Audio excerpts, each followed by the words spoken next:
Magandang gabi sa ating lahat. Nandito kami sa may Denal Cabos, isang resort dito Malaysia. So napakaganda.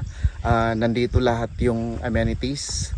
Merong paliguan, merong mosangking, and napakaganda. Merong isang birds na sanctuary na ginawa dito na napakaganda, and yung product nila doon ay napakamahal pagdating sa world market.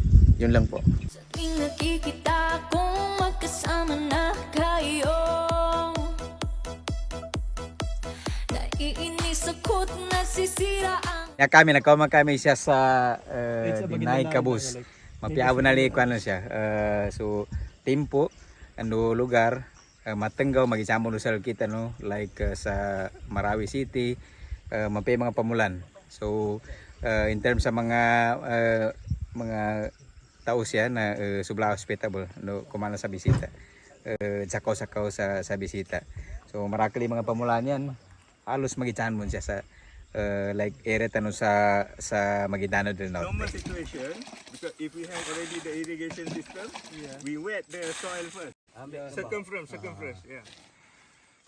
Okay.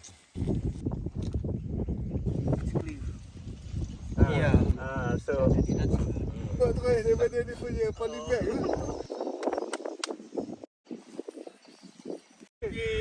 Taking the video. Okay.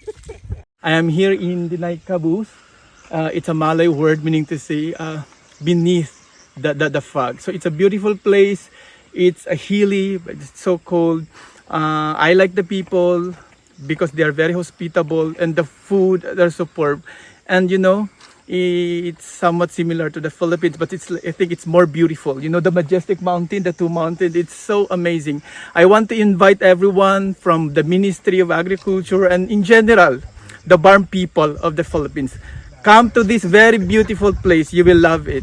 Thank you very much. ang puso ko'y nagdurugo, na parang sumisikip ang dibdib ko sa tuwing nakikita ko.